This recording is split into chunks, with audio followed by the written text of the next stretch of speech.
गरीब की बारिश। शहर की कच्ची बस्ती में एक गरीब मजदूर कालू रहा करता था। कालू के घर में उसकी पत्नी जानकी थी। जानकी लोगों के घरों में झाड़ू पोछा करके कुछ पैसे कमा लेती थी और वहीं कालू किसी तरह मेहनत मजदूरी करके 2 वक्त की रोटी का जुगाड़ कर लेता था। कुछ दिनों से हो रही बारिश के कारण कालू की मजदूरी बंद हो गई थी।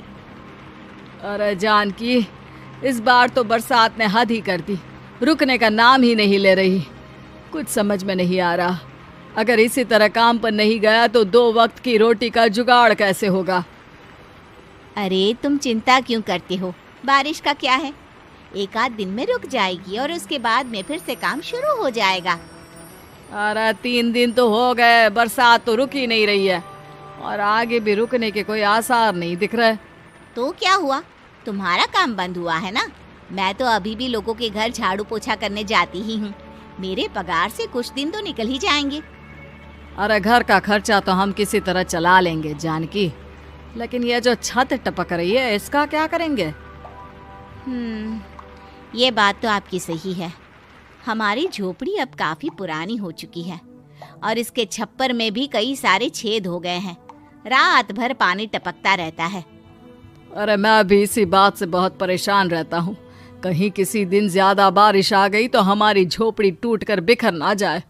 राम राम राम, ऐसी अशुभ बातें क्यों करते हो? अरे ऐसा कुछ नहीं होने वाला। ये झोपड़ी ही तो हमारा सब कुछ है। अगर यही नहीं रही तो हम जाएंगे कहाँ? ठीक है जानकी, जब तुम्हारी पगार मिल जाएगी तो कुछ पैसे बचाकर झोपड़ी के छप्पर की मरम्मत करवा लेंगे। शायद हमारी परेशानी कुछ कम हो जाए। ठीक है जी, अब ना ज्यादा परेशान मत हो। ये लो, खाना खा लो और सो जाओ। सुबह मुझे भी जल्दी काम पर जाना है। जानकी और कालू अपनी झोपड़ी में सो गए। रात को अचानक से बहुत तेज बारिश शुरू हो गई। धीरे धीरे बारिश का पानी कालू की बस्ती में भरने लगा। पानी भरते भरते झोपड़ी के बाहर तक पहुंच गया था। सुबह के वक्त जब कालू और जानकी सोकर उठे, हे भगवान, ये क्या हो गया? बारिश का पानी तो हमारे घरों तक पहुंच चुका है। अब मैं काम पर कैसे जाऊंगी? रहने दो जानकी, तुम आज काम पर मत जाओ। ऐसे पानी से निकल कर जाओगी और बीमार पड़ गई तो लेने के देने पड़ जाएंगे। लेकिन अगर नहीं गई तो मालकिन लोग नाराज हो जाएंगे।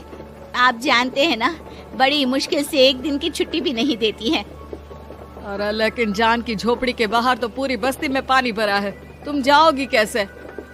जानकी जैसे